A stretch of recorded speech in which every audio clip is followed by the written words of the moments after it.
Caswell Massey is offering 30% off all of their products just to you, Outlander Cast fans. Whether it's the number 6. Oh, sorry. I'm ready. Here comes the General Washington. The Rose Water are my favorite, the almond cream lotion. You can get it at an incredible deal.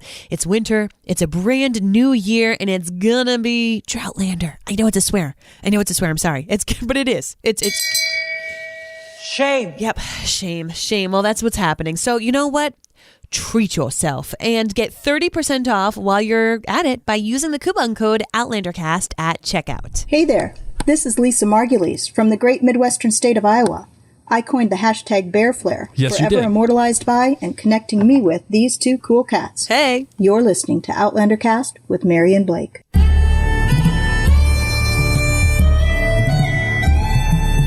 All the way from Providence, Rhode Island, welcome to Outlander Cast. It's a podcast dedicated to the show Outlander on Stars. Sing me a song, the last that is gone. Sacred at last behind.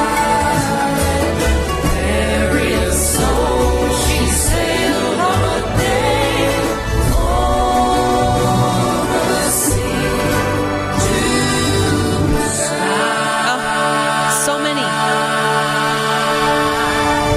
So many beautiful harmonies. I can't even handle it. How's it going, everybody? My name is Mary Larson. My name's Blake, and I effing hate Droughtlander. I've decided that it's not technically Droughtlander yet, that this is the finale week. So because content is coming out from Outlander Cast this week that pertains to the finale, it's not Droughtlander. We're still in finale celebration mode. It's not sad time. It's not Droughtlander. So it's just finale week. So let's say that again. You love that it's finale week. Yeah. Sure. So this episode, of course, is going to be the listener feedback where you get to voice your opinions on the finale episode. Man of Worth. And we are actually live in Facebook as well. So though we are live on Facebook right now in the clan gathering, you, the podcast listener, you are the intended audience for this podcast. So Don't feel like you're missing out. You aren't. We're just here. We're having fun. We're in the clan. You know what? Mary and I were actually drinking wine. Let's toast to our listeners, my darling. There we go. There we go. A little Coca-Cola at the end of that. I liked that. Very, very nice. So before we get started with the rest of the show, if you are brand new, maybe you're an Outlander Cast clan member watching live here on Facebook and you're like, what are these podcast people doing? You can actually subscribe to the podcast. You can find us on all of your favorite podcast apps. You can find us Facebook, Twitter, Instagram, YouTube, all by searching Outlander Cast. But of course, it's finale week, and after finale week comes Droughtlander, and we want to make sure that you're able to keep up with Blake and I during Droughtlander. And yes, we're going to keep coming. We're going to make sure that there are podcast episodes all Droughtlander long. There's going to be amazing blog posts all Droughtlander long. So we're going to keep you busy, but not too busy. And if you have some free time and you're not rewatching Outlander, you might want to see the other things that we're checking out, like This Is Us. You can keep up to date with everything that Blake and I are doing by going to maryandblake.com. That way you can check out our This Is Us 2 podcast. We have blogs, events, giveaways, all super fun stuff at Mary and Blake Media, which you can find at maryandblake.com. And we have some rumored new podcasts coming. I'm just saying rumored. Rumored. If you're a fan of Westeros, we may be cooking something up for you. May. Maybe a little vacation to Westeros. We'll have a little fun, maybe just a 6-day excursion, if you will. We'll see. You never know. You never know. We got other things cooking too. Like Winter This is Us coming. Too. Winter is coming. Actually, for a lot of the country, winter is here. We got polar vortex happening. Seriously, I hope if you are listening to this podcast, if you're joining us on Facebook Live and you are in one of the polar vortex areas, that you're snuggled up tight, you've got a wee dram or a little something, maybe some hot cocoa, maybe electric blanket, but just know that we're here to keep you company. Here we go. All the company. All right. All the company. Are you ready to get some listener feedback in this? Yes, I am. All right. All right.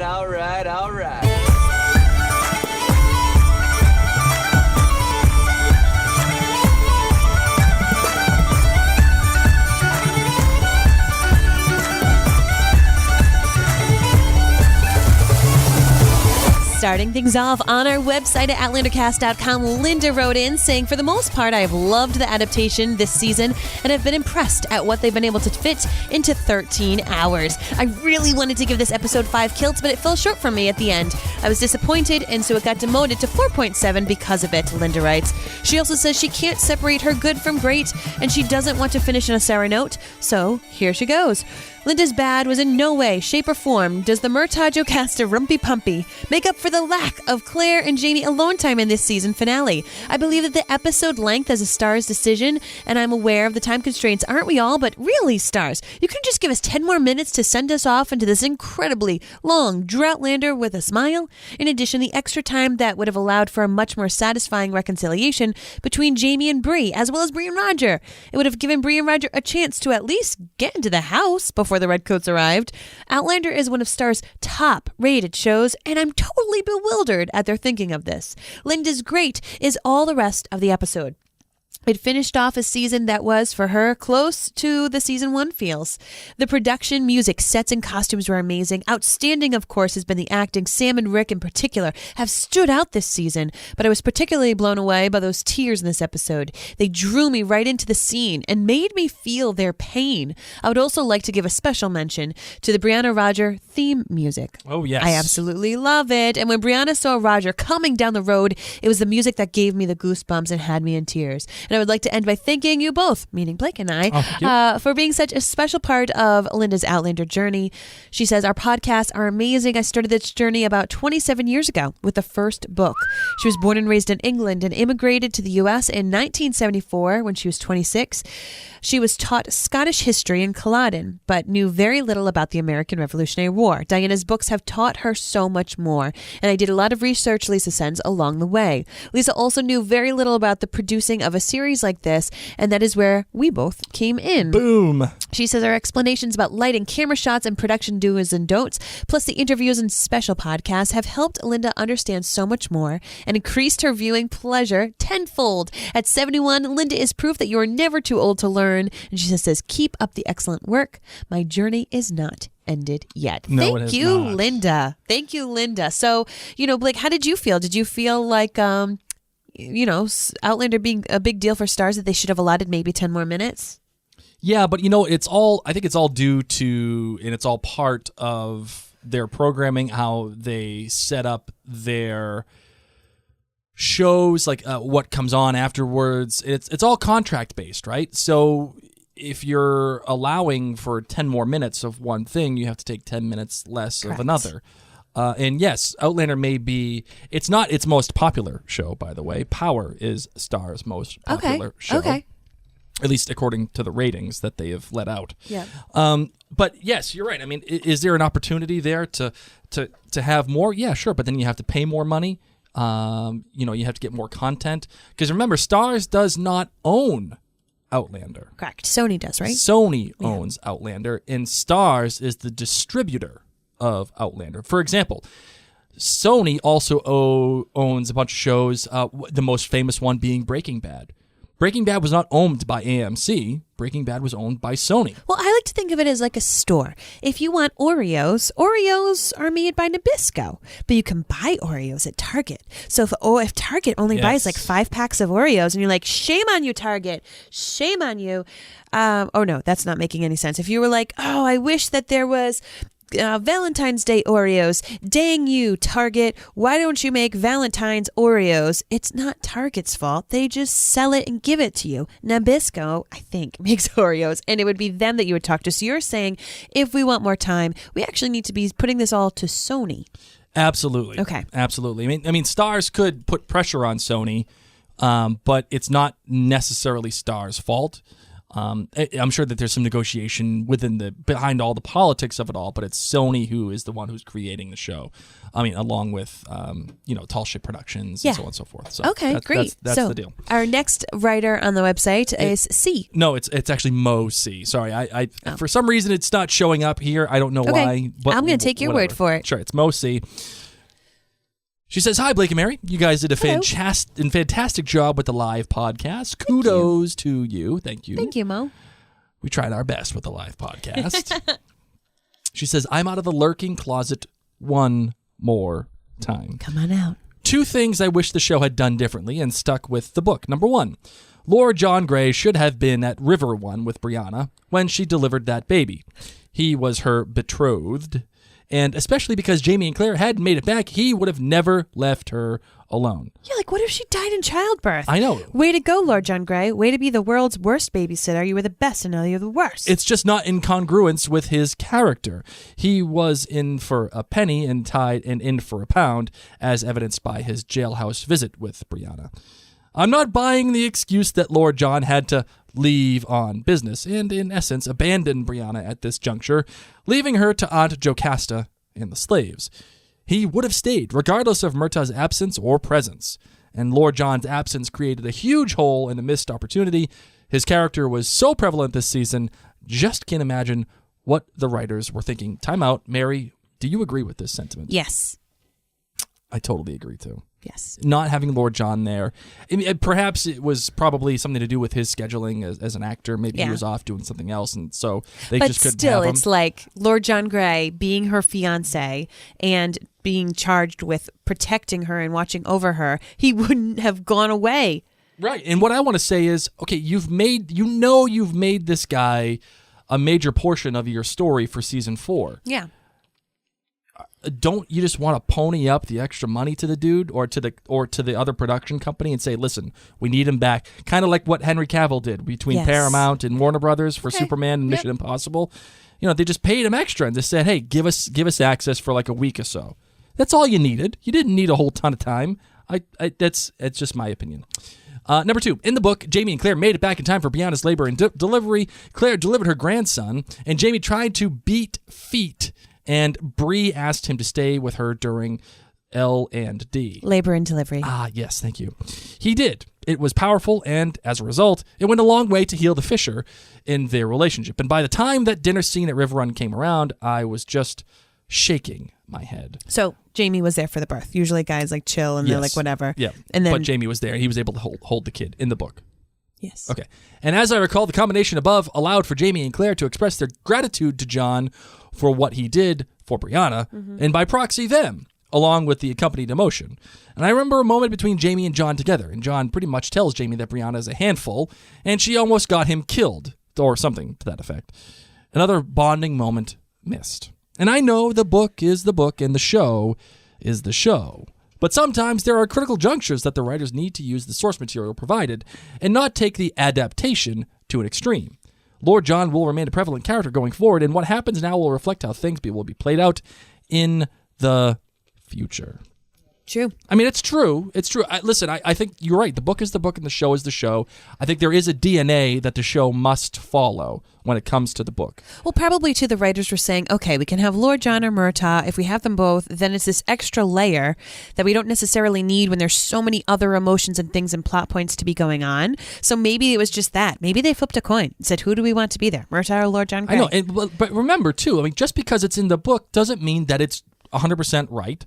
And just because it's in the book doesn't mean that it's 100% supposed to be included. Some things that are in the book just aren't translatable to screen. No, I know, but that's what I'm getting at, that if we wanted Lord John Grey in this episode, it would have been difficult. Right. So I think they just chose Murtagh instead. Ned wrote in on the website and said, Dear Mary and Blake, am I the only one who is disappointed in Jamie for his behavior towards Roger?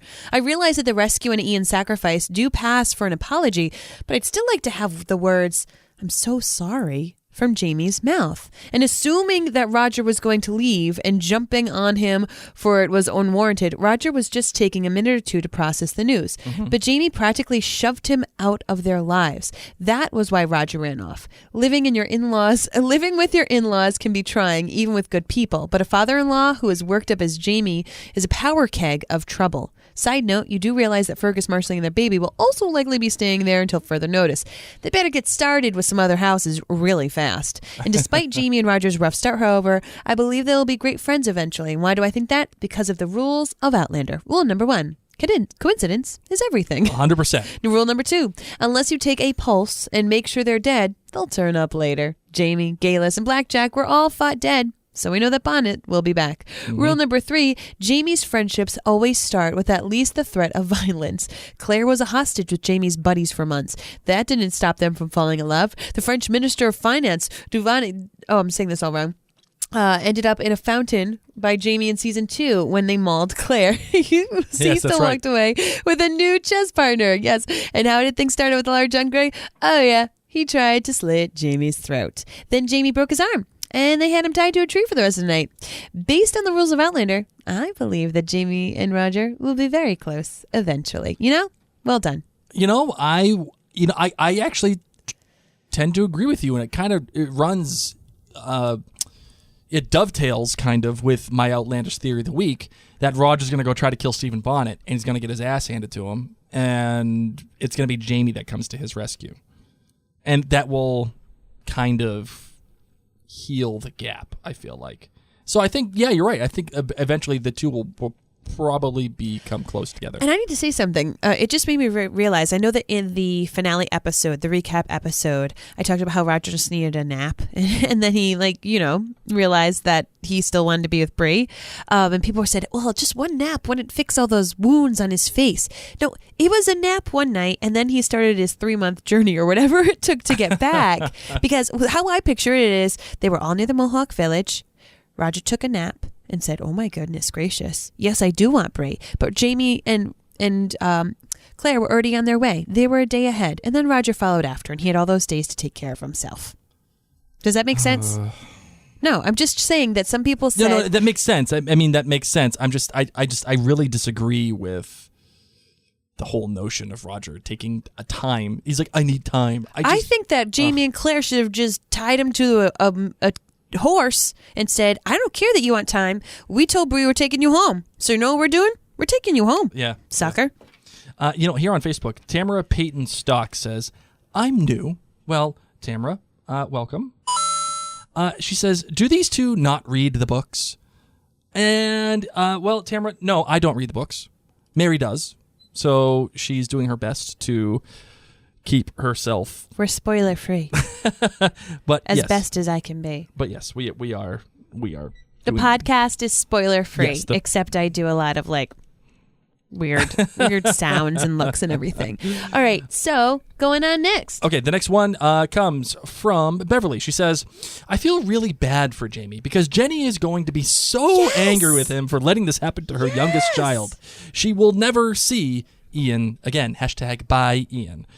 He won't be allowed to visit Scotland. The Mohawk are very strict about integrating you into their culture. So how is Jamie going to explain that after Ian almost burned in his print shop, was kidnapped by a witch who raped him, that he is now a member of the Native Americans? Because worst babysitter ever. Oh, God, no. Adventures in Babysitting. No, Jamie failed. He did not get YMCA babysitter certified. Because Jamie could have made sure of Roger's identity before he got rid of him. Jamie could have punched Roger out, brought him to the house, and told Bree that her supposed rapist was there. She could have then cleared up the misunderstanding, and none of this, the rest would have happened. But no, Jamie had to do what he did, and now Jenny's son is gone, possibly forever. Blake, you're good with predictions. So do you think we'll see Ian again in future seasons? Abso-frackin-lutely. We are absolutely going to... see Ian again. And, something tells me that it's not going to be next season. I don't think. But I bet in future seasons we'll see him. Because as we all know, Outlander has been renewed for seasons 5 and 6. My guess, if we're talking about predictions, is that 6 will probably be the final season of Outlander. That's just my guess. Unless people start playing nice on the Twitter sphere. Yeah, no, see, I don't think that has any bearing on what they want to do, because they know what the bearing on whether or not they decide to make a show is it profitable? Number 1. Yeah. Does it keep on bringing in subscribers? Number 2. Yeah. And how much does it cost to make? Right. So and people your leads want us to keep doing this. Oh, that's true. But is it profitable? Right? Can you pay your leads enough to continue going? Right. So, for example, Friends. Right. When Friends was a television show, by season 7, Jennifer Aniston and David Schwimmer, they were all requesting $1 million each per episode. Per episode. So, for NBC at the time, that made sense because Friends was the most popular show on the planet. Yeah. And they were raking in tons of money in advertising. A show like Outlander is subject to stars, which itself is subject to subscriptions. And they don't make as much money as a network TV show would. So is it profitable? And does it make sense? And does it cost enough? And that is what people freaking out on Twitter and Instagram or what. That doesn't mean nothing. They're all a bunch of trolls. It's really what it comes down to. It doesn't matter.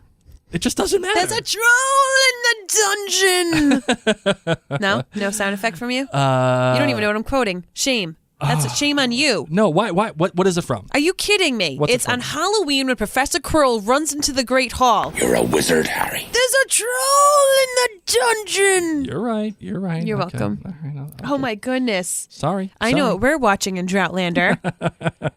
What, Game of Thrones? All right, Facebook. Amy Scallon wrote in and said, how do you say puddin' in Mohawk? Because that should be Ian's Native American name. Am I right, Mary? For the first time this season, I had tears running down my face when Ian had to say goodbye to the uncle he looked so much up to. His face. He looked like such a puddin'. And Jamie's when he says, you dinna ken how worthy you are. Can you say that, Blake? What? Can you say, you dinna ken how worthy you are? You dinna ken how worthy you are. Nope, I thought you were going to try to do it Scottish. Nope. Gave Amy all the feels. Such a beautiful moment. That was her great, and she's grateful to see such joy in Ian's face minutes later in the episode when he is accepted into the tribe. Another great line she pointed out was, that's the last unanswered blow, and take me to see my son. I loved this episode, but I'm worried Sophie Skelton gave herself hemorrhoids filming the birthing scene. Great job by all the actors. Christine Wilcox chimes in, says, there was a lot I loved about this finale, but also things I didn't. It just didn't feel like a finale for me. I loved the Roger rescue scenes, except that I felt they spent way too much time on the Ottertooth story. And the goodbye with Ian was heartbreaking. I loved that Roger stood his ground with Jamie and gave a little back to him, and I loved the plot twist with Murtagh and Jocasta. Then it goes downhill a little bit. I'm a book reader, and I don't normally mind that they adapt things, but the birth of the baby with Jamie and Claire was such a beautiful part of the book that helped bond their relationship. Jamie and Claire seemed very stoic and emotionless when they got to River Run. I just didn't feel that the actors were on their A games, except for Ian and Roger. Oh, I took it as they were like, oh my God, I'm so sorry. We gave you our word and we totally messed up. I absolutely agree. Like, I felt that they played it just the way that they probably should have played it. Dropping Mary, stuff. don't go breaking the studio. Stuff. Oh, goodness. Don't go breaking the studio. Goodness. She also says, and the ending, while it sets the stage for season 5 well, seemed a bit soapy to me. Would you agree that it felt soapy to you, my darling? No. I mean, I've watched a lot of soap operas in my life. My mom used to have them on the TV a lot when she folded laundry. I didn't find it soapy. I don't want any more. No, thank you. You don't want any more? Nope. Well, don't go pour. Oh my God. You're going to have a good night. Sorry, Mary just poured her entire glass of wine into mine. Anyway, so. It's going to be that kind of night. I'm already sweating from it. Oh, goodness gracious. Well, while you do that, let's take a quick break.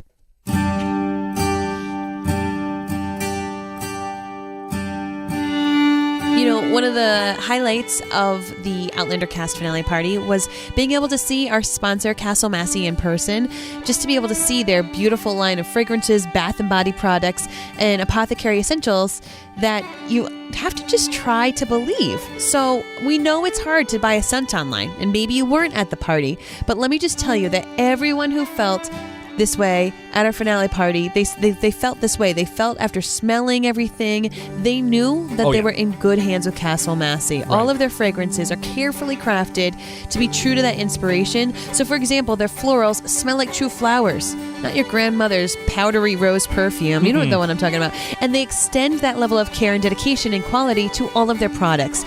Their soaps and lotions are all bad-free, and they too smell like they've been described. Believe us. we trust them. And just for this last week of the season of Outlander Cast, you can trust them for all of your apothecary needs for 30% off your entire order. That's now through Sunday the 3rd at midnight. Okay, guys, this is it. This is your last chance to get 30% off your entire order at castwellmassey.com when you enter the code OutlanderCast at checkout. And you really don't want to miss out on this. For more information, of course, you can find them all online just by searching at Castwell Massey. But let me tell you, you're going to want to jump on this special. 30% off. Stuff's good. Stuff's good. Especially, most importantly, by the way, the most important part of my entire line of fragrances, which would be the number 6. Here comes the General Washington. It's gonna be like my last time to like play that like within like context. So I need to play that one last time. Oh man. You know, we were talking about Jamie and the birthing scene and the end, and is the end soapy? And we were also talking about Friends just prior. And when you know how Joey used to be in soap operas in Friends? In the show. And I used to, when Jamie has that final line, when he's like, and I have to go take out, and he takes the glasses off, and there's a big break, and he looks up, like the rebel, Murtagh Fitzgibbons. It reminded me of the line that Joey has when it was called Smell the Fart Acting. Blake, how do you have such extensive Friends knowledge? Were you a big Friends person? I was a big Friends person. I love Friends. I believe that, actually. I believe that. Was this in your Freddie Prinze Jr. phase? Oh, yeah. When you wanted to be him? I wanted to be him and Chandler Bing in every way. I believe all of this. And it's good we didn't meet then. Yes. Yes, it is good. No, but smell the fart acting is when, you say a line and then you if you're almost like forgetting the rest of it. You take a big break, and you look around, you have this concerned look, and then you finish your line. That's exactly what Jamie did. He did the smell the fart acting. It's like my other favorite thing that they do in shows and movies, but not in real life. Well, they'll do something like, not today, Blake. Not today. Like, who repeats themselves like that? You know what I mean? Do you know what I'm talking about? I know exactly what you're talking about. It's like also when somebody starts a line and they look at something and they go, my God. Nobody says, my God. Or nobody says, damn it, why did that happen to me? Nobody starts a sentence with damn it. It's just not natural. Okay, sure. No, you don't. Nobody starts a sentence with damn it. I don't. I mean, I don't. You're right. But I don't know, maybe some other people do. Not today. Not today. All right, so we get an email from Nina. She says, Jamie was never forgiven by Bree, nor did he get to hold the baby, which is not cool. I wish he and Claire were there for the birth as it was in the books, but forgetting that, they needed something. Oh, she sat next to him at dinner. It was the only open seat with a place setting. And like Blake says, show me forgiveness. Don't tell Murtagh about it. 100% right. Bree's birth scene, you see her pushing. She did great there, which is fine. But then the next scene, she's all tucked up in a purple princess poster bed in a new outfit, not in her bloody shift, and it looks like Jocasta wakes her up to say, you got a boy. Sorry, hon, but I've done natural childbirth, and you're awake when he pops out. Yes. Dead tired, but awake. Yes. And I was wondering if that OB from Boston, the sexist doctor, evil doctor, was hanging around River Run, dealing out Twilight sleep hosts or something. What the hell was that about? Seriously, what happened? How did natural birthing Bree not know the sex of her child? Yes, I know. I agree. Like, I don't know. I don't know. The only thing that I can think of is that they took the baby away to go make sure it was alive, and she passed out because she was pooped. That's possible. That's possible. Anyway, then Roger. Okay, so when Jamie and Claire are begging to keep him, and Jamie offers himself, and then Ian offers himself, you see a wimpy-looking Roger hugging Claire with a dopey hangdog look on his face and doing nothing. How about, no, Jamie, you can't do that. Claire, you just got to go back. Or, no, Ian, I'll just stay. And, okay, he's afraid to do that, but not even a darn thank you? This is Roger. This Roger is no king of men, that's for sure. They have a lot of work Roger to do. didn't say thank you to Ian? He didn't say nothing. Oh, my gosh. Didn't say nothing. He didn't send him a gift basket? And Nina's right. He's just kind of hanging on to Claire, and she's just I mean, he's in shock. He's been going through a lot of bad things. I don't know. Oh. But she says they have a lot of work to do to make me care Yes. about Roger next season. And I liked him just fine in the books. Agreed, 100%. They got a lot of work to do. Lastly, I've read all the books probably 10 times by now and watched the show from the beginning, and this never occurred to me until I saw it in the episode. I got teared up when Ottertooth was taking the bloody beating because I thought, holy shit. Oh, sorry. Sorry, Mark Zuckerberg. That was and children. I'm Ron Burgundy. that was written. I just read it. If Jamie didn't love Claire as much as he did and believe her in time travel girl from the future story, she could have easily met the same fate as he did if she was in different hands or with different people in a different place. It really freaked me out, especially about that parallel that had never occurred to me before. Yes. You knew they were both travelers, but wow.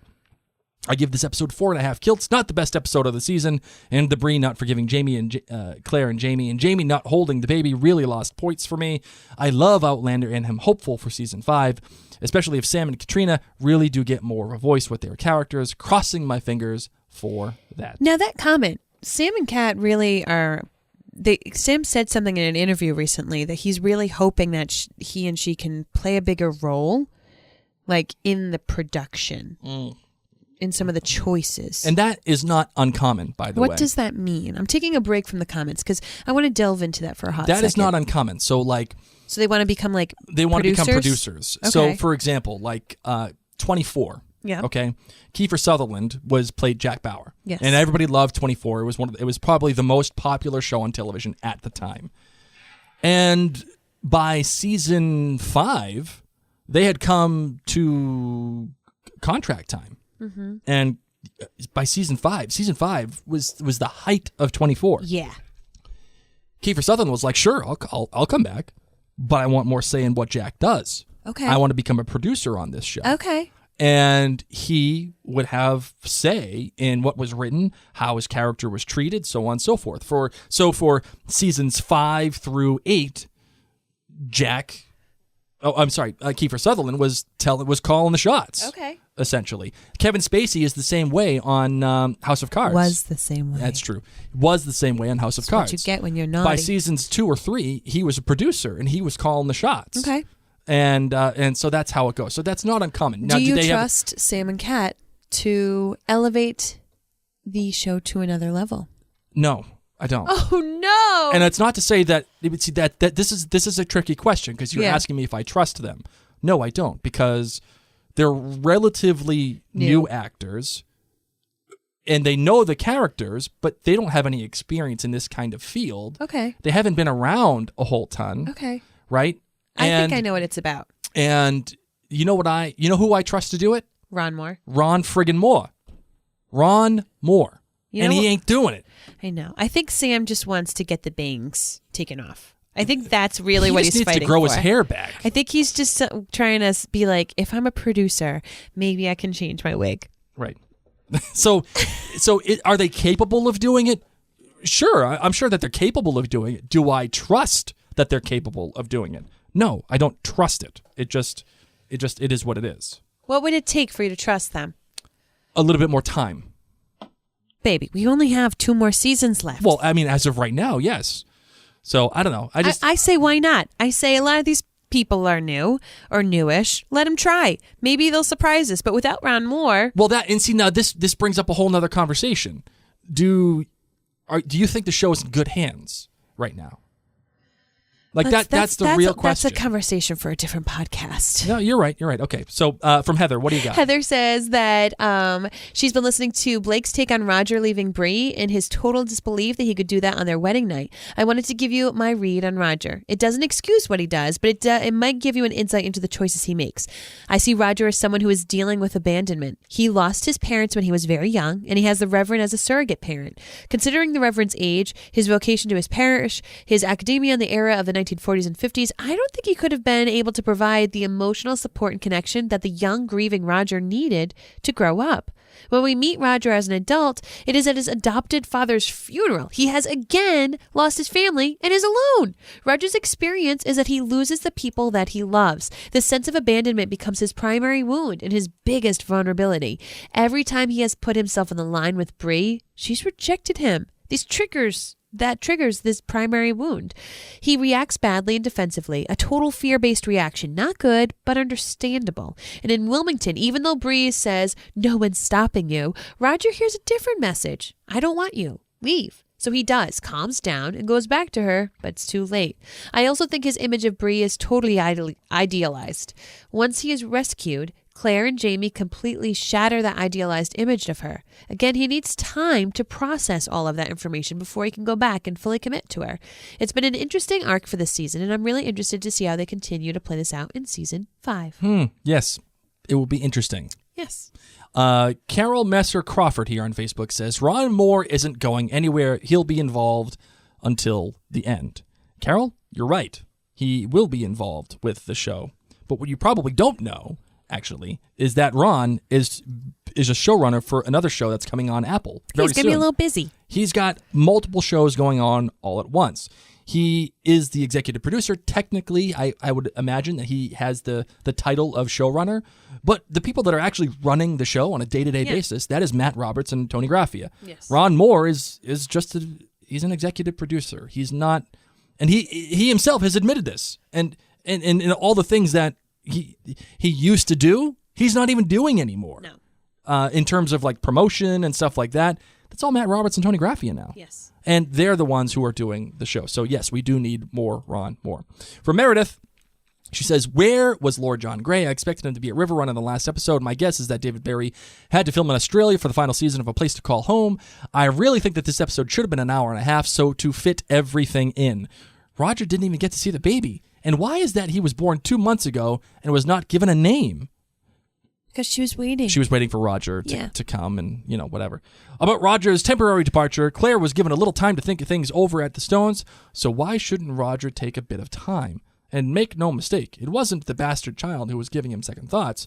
It was the bastard father-in-law who went from physically abusing him to emotionally abusing him. Jamie blames Roger for Brianna getting raped and the loss of Ian. And it's true that Roger does have some blame for this, but let's put this in perspective. Roger was sold to the Mohawk. He missed out on all of Brianna's pregnancy and the birth of his son. And both Brianna and Roger decided to forfeit their chances to go home before the baby came because Roger, they wouldn't leave without the other. So both of them are giving up a lot to be together. Roger will never see a college campus or a research library again. He's giving up Batman and Dark Shadows forever, too.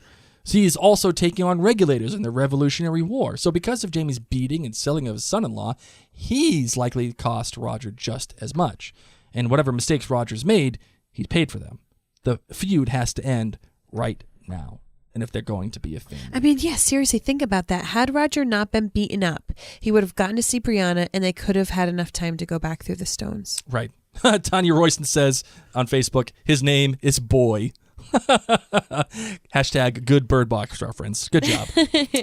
That, I think, is going to save a big part of the next season, which is watching Roger and Jamie bond. In the movie Saving Private Ryan, they save him at the cost of at least 5 lives, and Miller tells Ryan, earn this in his last moments. And Roger knows what it took to free him, so he's going to try to be worthy of what Ian did, and being a good husband and father and a good son-in-law. Jamie is essentially losing one son and gaining another, so I want to see Jamie learning to love and value Roger for himself. I agree. I think next season this is going to be a big thing. Yeah. It's going to be a big thing. All right, you ready for the Outlander Cast clan? We don't have anybody. Nobody commented on OutlanderCastClan.com, unfortunately. And that is entirely my fault because I didn't post it until today. Silly goose. I know. With the finale party and everything going on, thrown off. I just got thrown off. It messed me up. So what do we want to tell people about OutlanderCastClan.com? Well, you can go to OutlanderCastClan.com where you can get all the great benefits of OutlanderCastClan.com, like first of all, the amazing community of people that are there that are like the super diehard nerds for Outlander and Mary and Blake. And you can have great conversations on every single post, and you can post things there as well. You can also get the After Dark episodes, which we are about to record right after this episode.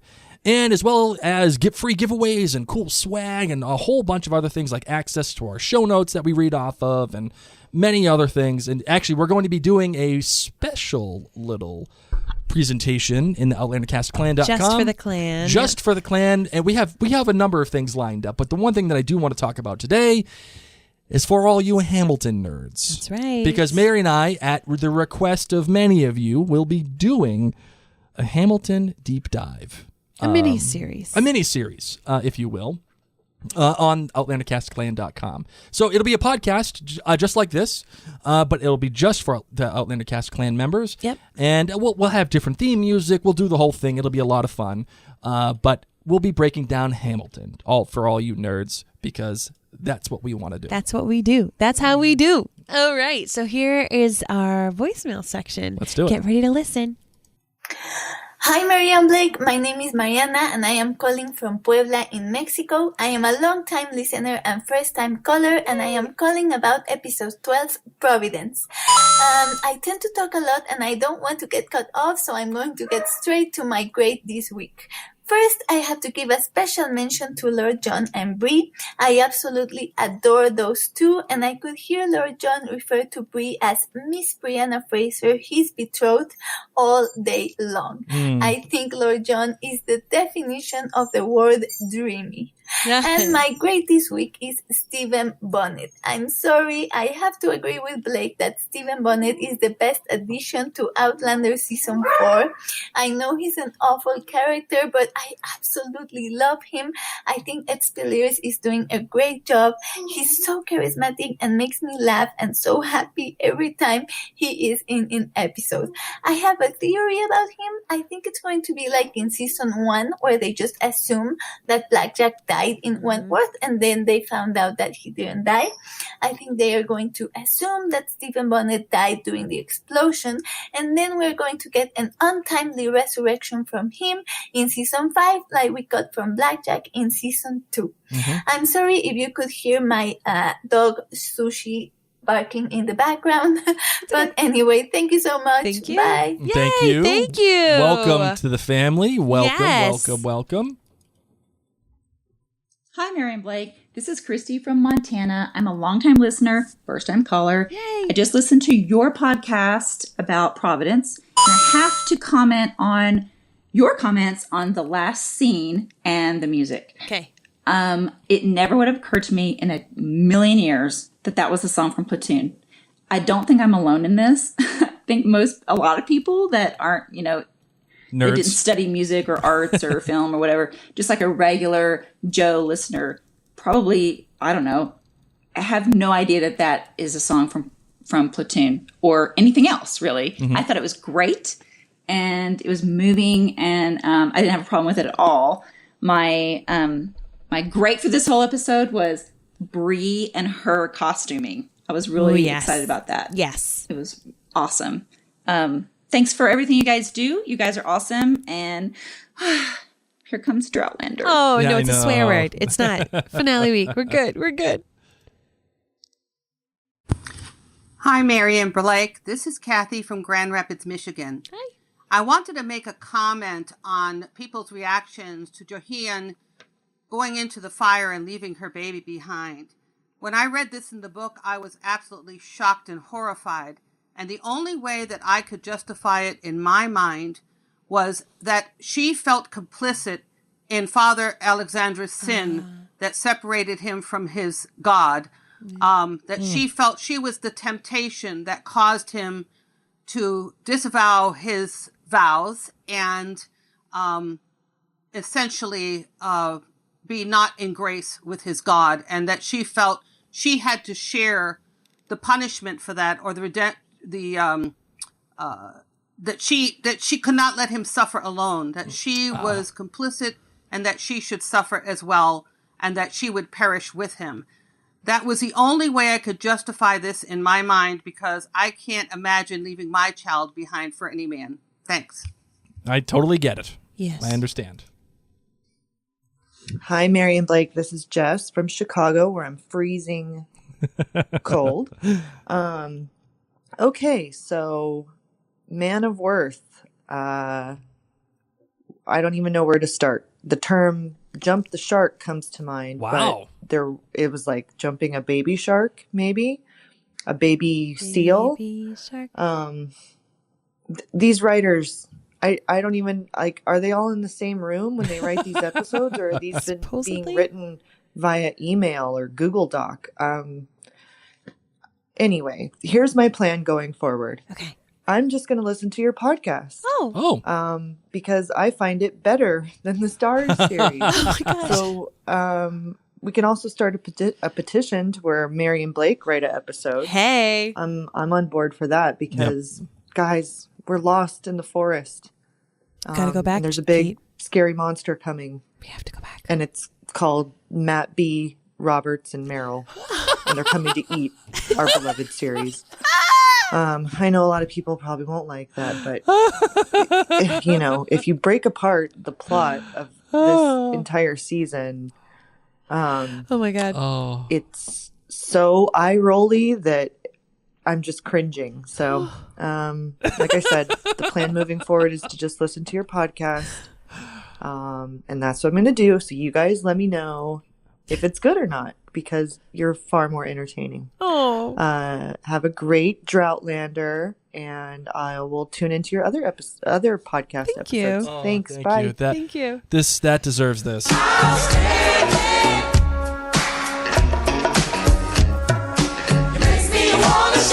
That was great. I mean, whether or not you agree with her, I don't know, but just that imagery, the big monster coming through the woods, being Matt Roberts and Tony Graffia coming to eat our show.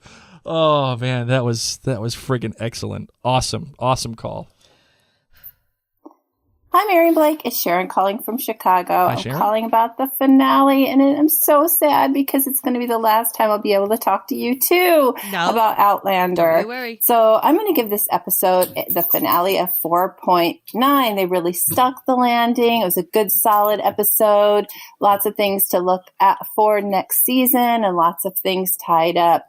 My good is Jocasta and Murtagh. Wow, that was so great. And I can't make Mary's kitty cat noise, so I'm going to make my own meow meow, I'm going to say.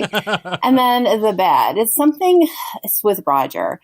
And it bothered me in the books, bothered me in the show. I don't know why he would immediately go back to Bree. Frank, actually, when he found out that Claire was pregnant, he immediately embraced that baby as his own right away. He didn't have to think about it. Right. And he had a lot more to be upset about than Roger. And I don't know why Bree would want to have a guy that has to wait and decide whether he's going to go back to her.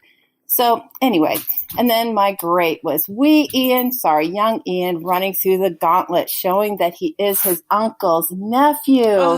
He's a Highlander in his own right. He can jump. He can fly through that gauntlet. I love the thing where he picked up the sand, threw it in the guy's eyes. He's really wily, and I can't wait to see his character art for next year. Mm-hmm. So farewell, my friends. Speak to you next year.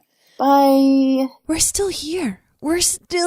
So don't you worry. Dinna fash. We're going to be coming to you with podcast episodes at least once a month, but in the beginning, it's going to be more than that. So don't worry. You can still be here. I still can't get over Matt Roberts and Tony Graffia being a monster eating our show.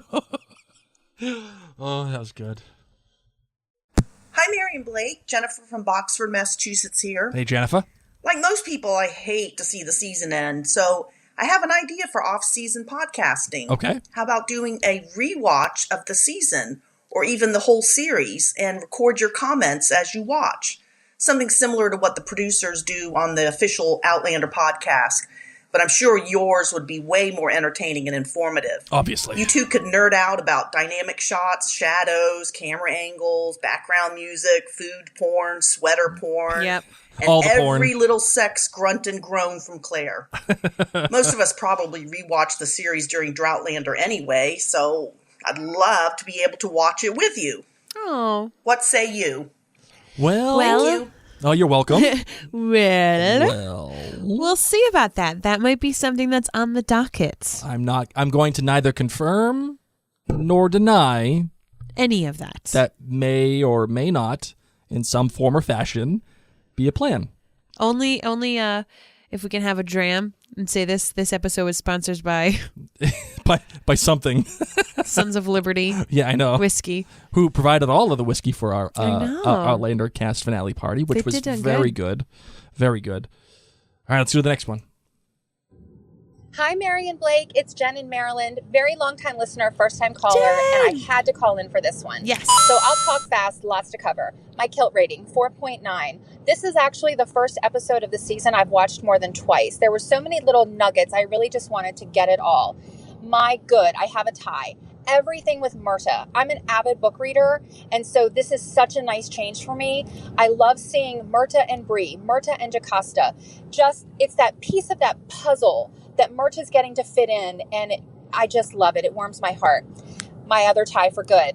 Everything talking about Scotland, remembering where you come from, remembering who you are, remembering your loyalties. I just feel like so many of our ancestors must have felt this way. Mm-hmm. You know, they've left where they've come from, but they're trying to remember who they are, where they come from, and more importantly, instill those things into their family. My bad. Jamie didn't get to hold his grandson. That really stunk for me, but I get it, whatever. So moving on, the acting. We have got to have one of the most stellar casts in all of television, and how fortunate are we? Whether these characters were expressing their love, their anguish, their fear, we got to see and more importantly feel everything, whether they said it or they didn't say it. The breathing, the way they swallow, the way the tears would well up in their eyes, it touched me. So you guys, thank you so much for everything. Yay! Thank you for calling in. Great job. Thank you very much. Hey, Mary and Blake, it is Kalia from Australia. With some listener feedback for Men of Worth. So, my good, Jamie going into full dad mode after you left my daughter. She was raped. So good. So good. Loved it when Roger realized that the baby may not be his, and Jamie ramped up and went into like next level dad mode and was like, well, can you stand by Brianna? Because if you don't. And then Claire stepping in like, all right, calm down, mate. To be honest, my good could also be my great. Bad. Roger and Bree, I just still don't care for either of them, nor their relationship. I don't believe it. I still care for Lord John and Bree way more, and I'm kind of hoping they still get together. Is that bad? Great. So the ultimate goodbye Ian moment. Right. The acting from Sam was just perfection. His face, the tear, the red eyes. Loved it. And then also in the ultimatum scene with Roger, if you need time, then take it because this is our daughter, so you better be sure. It's a side of Claire and Jamie that we haven't seen. Excellent acting, so believable. And that's it. So thank you, Mary and Blake, for another epic season of Outlander Cast. You brighten up my day each week, and I just love being part of the Facebook group too. So I can't wait for next season. Thank you, Kalia. Thanks, Kalia. That just made my day. I appreciate that. Hello from the Highlands of Scotland. It's Kirsten Lane here, giving you my take on the episode. The good, the Mohawk Soul Train line. Jeez, Ian's learned some slippery skills since The Hobbit. He was leapfrogging, sideswiping, throwing dirt in folks' eyes and shimmying through legs. All skills honed from evading the wrath of his mum. No wonder he's fast. A tanned Irish from Jenny probably left him unable to sit down for days. And a scalp round the lugs left him not knowing whether it was New Year or New York. But the belter was his bonny moon face when he realised he'd been accepted. Nae more by Ian knew. The bad. Those goody Mohawks telling Ottertooth's tale. Did they have to break and set it up like a campfire sleepover tale? I half expected them to put candles under their chins and go, whoa, while talking for extra effect. The great Jocasta, delivering us some wire-haired walloper wanging. 1 minute they were extolling the virtues of a good whisky that was difficult to source locally. The next, Jocasta was chucking said whisky in his face. I honestly thought he was going to say, if you told me you were going to do that, I'd have kept my mouth open so as not to waste a good dram. But no, it was basically Mackenzie foreplay, and it cut to the silver seducer himself lying in the nuddy after a night of tadger tossing with Jocasta. At least she'll nae see those manky boots on her blankets. That's all from me. I'm going to miss you loads. Cheerio. Kirsten. Would see those dinky boots on the blankets.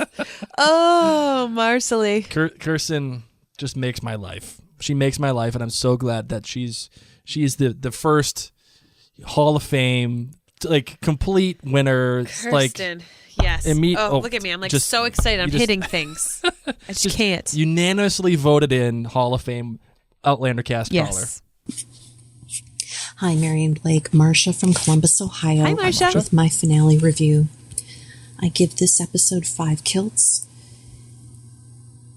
And I'm just going to list my goods with my bads at the end. My goods. Roger and Jamie squaring off. The testosterone was just off the charts. love that Roger didn't back down from Jamie, even with his menacing words of warning with his last unanswered blow. I also love the tender Jamie moment with Ian and saying goodbye, and the buckets of tears and the anguish on Jamie's face. Just phenomenal. Mm-hmm. I also love the look of joy on Ian's face when he was accepted into the Mohawk. I don't think that boy grinned that much when he was deflowered in his uncle's print shop. True. And Very then, of course, the river run sequence with Jocasta. But Murtagh, you really need to work on your romance skills. You don't have a blind woman crawl into bed with you. You go get her, for crying out loud. And the Bree and Roger reunion, so moving. I did want to see Roger meet his son, though, and I really wanted to see Bree and Jamie make up. So those are my only two bads. Let's get through this Droughtlander together. Love your guys' show so much. See you soon. Bye. You know what? I have a theory. I have a theory as to why we couldn't have a man hold the baby this episode. Why is that? Maybe their beards are too scruffy. And I'm just giving any reason why guys didn't hold the baby. I don't know. That's all I'm doing. That's all I'm doing right now. It's just trying to make up for it.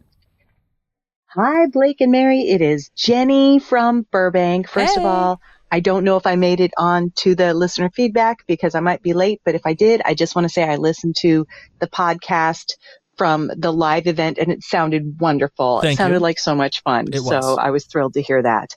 As far as the season finale, Man of Worth, I loved it. I mean, I love them all. I was a book reader, so I know that there were differences, but I accept it. The books are the books. The show is the show. Not a girl. And I love what the show has done. I really do.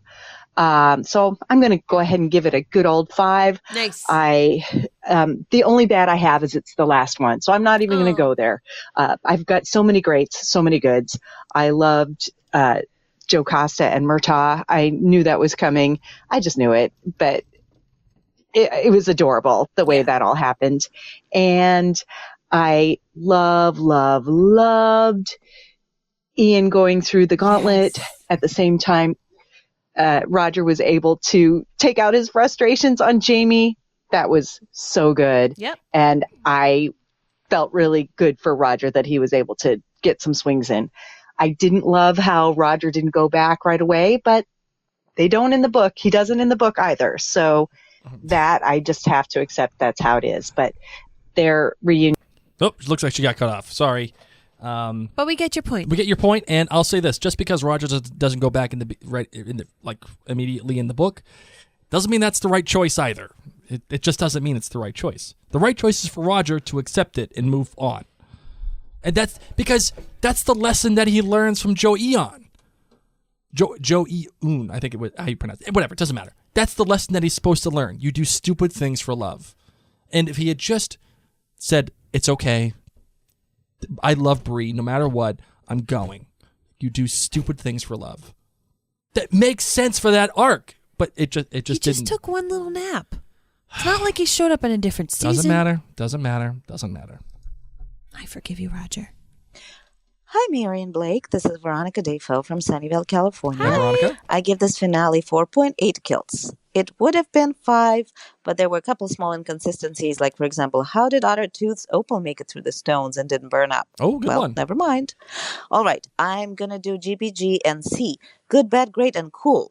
My good is Ian's emotional journey and John Bell's terrific acting.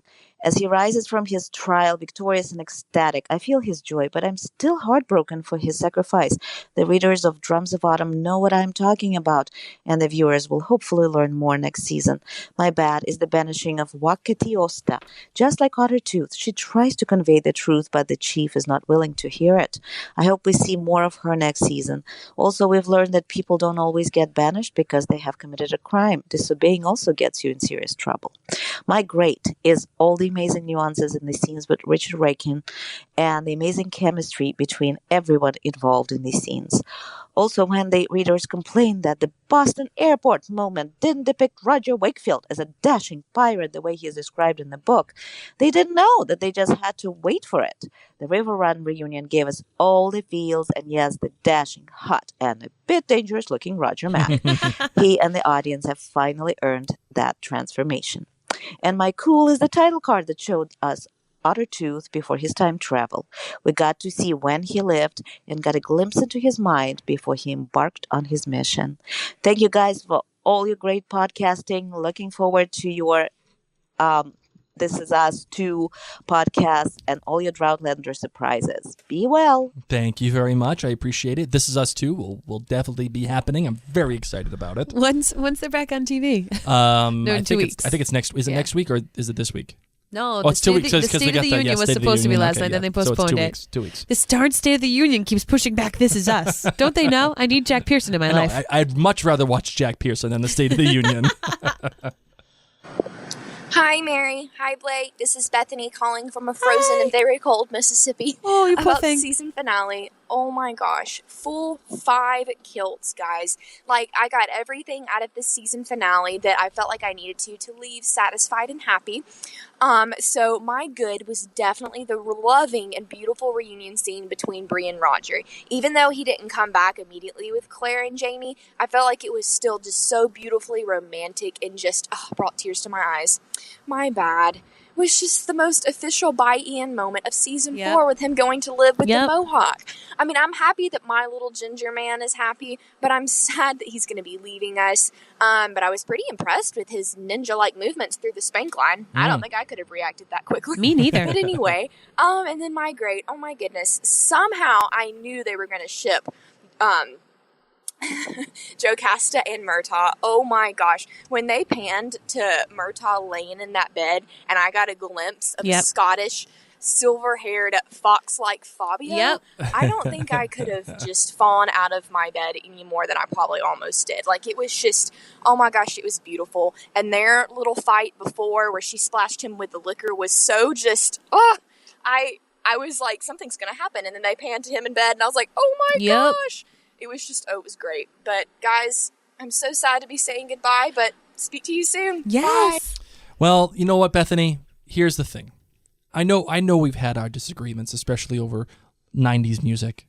And I know that you've been out of the circle of trust. And you know what? Since it's the finale, and since I want to leave on a good note, just in case, I'm going to allow you back into the circle of trust. She's back in. Okay, Bethany? So you're cold in Mississippi. You're over there. Welcome back. Welcome back. You're in the circle.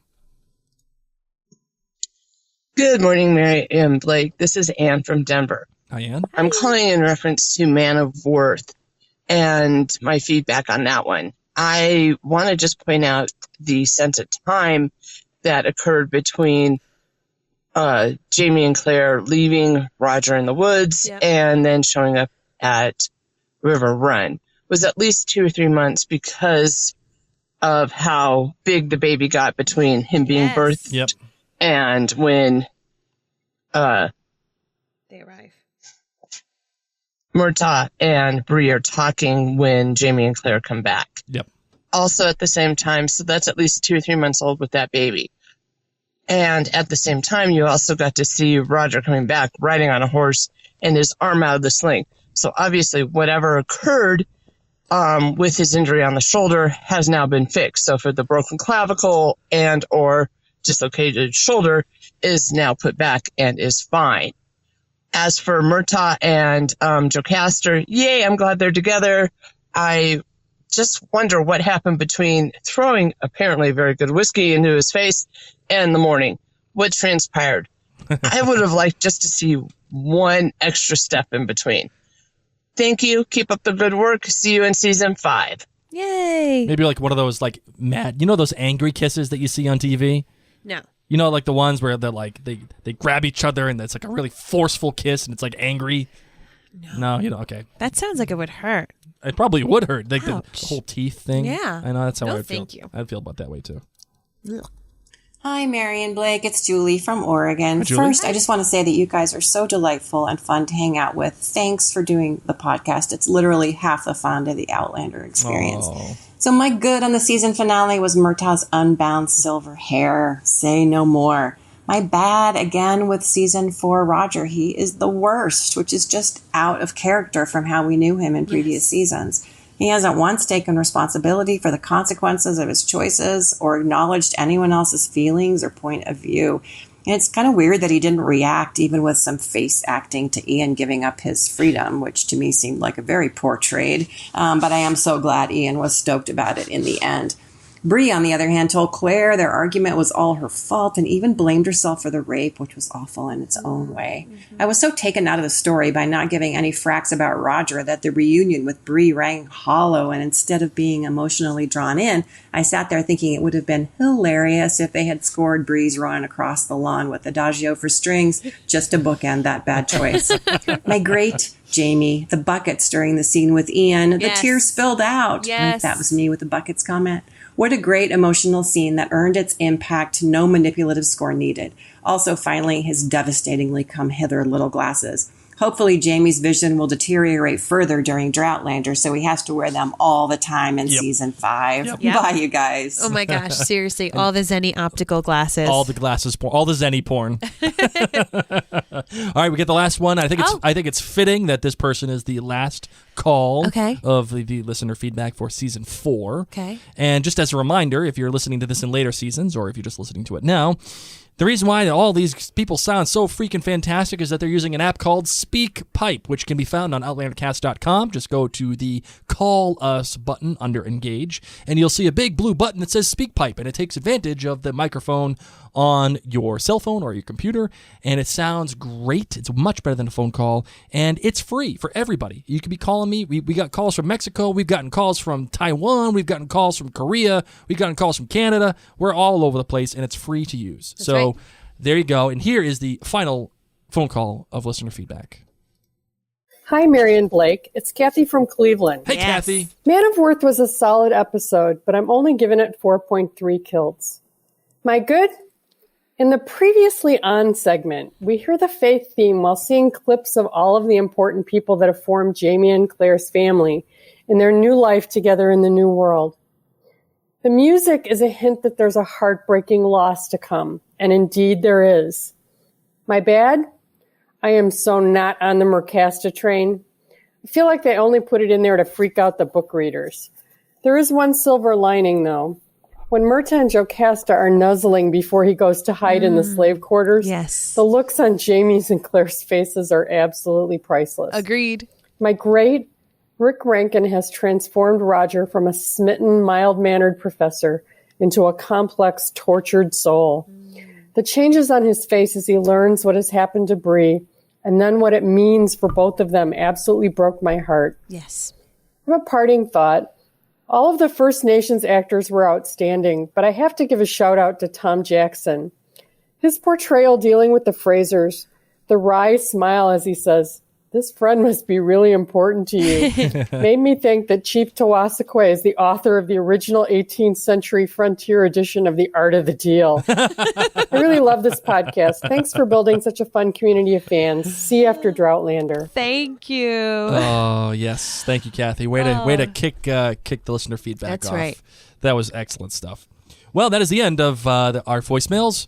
Marvin, any final thoughts for our final listener feedback episode until next year? Well, as we said, Droughtlander is this Droughtlander coming up is going to be long. I'm just telling you, it's going to be long. Oh, it's going to be very long. What we're going to do is make sure that you're going to have some fun. Okay, we can't make any promises yet, aside from the fact that we are going to have a Hamilton mini-series for people who are members at OutlanderCastClan.com. Yep. Klansmen level and above. We haven't begun recording, so if you go there and you're like, where is this? We haven't even done it yet. We're still trying to catch up from sleep from the finale. Yes. But, we have some really fun ideas to keep you busy, to keep us busy. And we promise that at least one podcast episode per month is coming out, but I have a feeling it's going to be more than that. It more than likely will be. Because of what we have up our sleeves. So stay tuned. Make sure that you continue to stay subscribed to Outlander Cast in your podcast app. And we're going to close out the show. All right. let's close it out.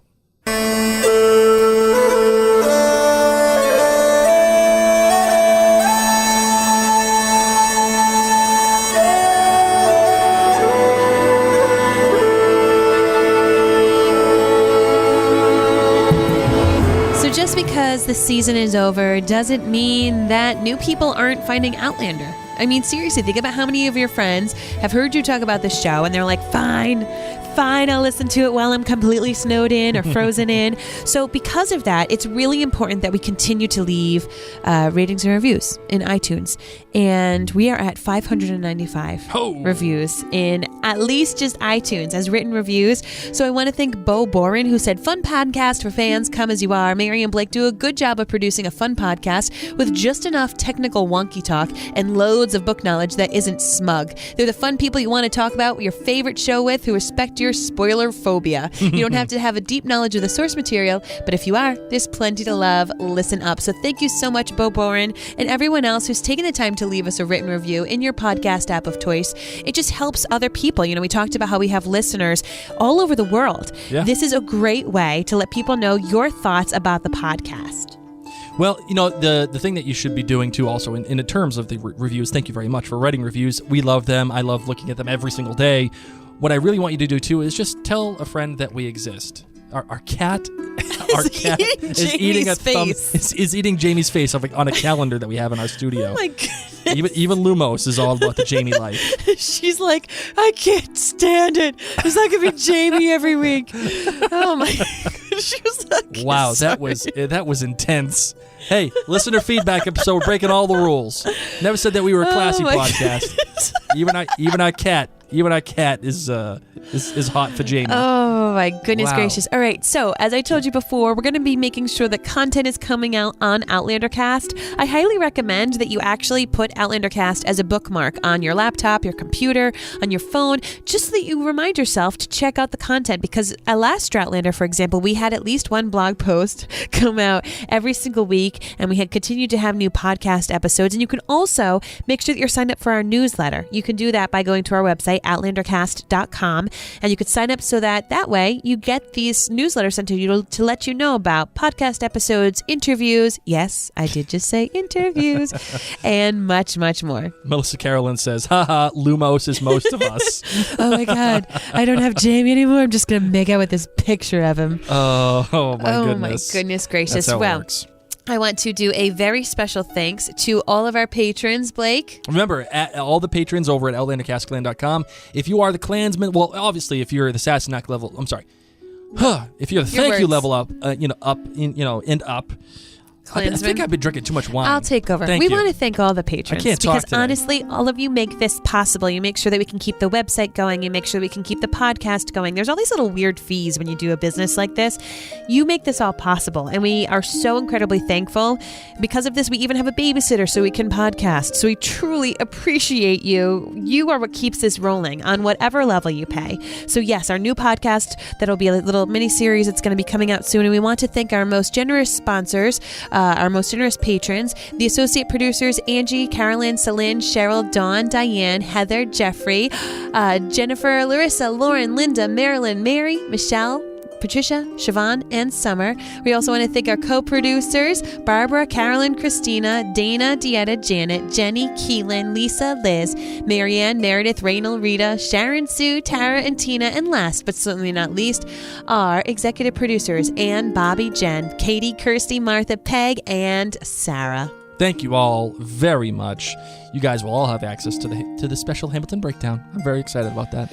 As well as the Klansman level up, which is what I was trying to say, by the way. I got you, boo. This is why you're the talent, and I'm just the nerd that puts it all together.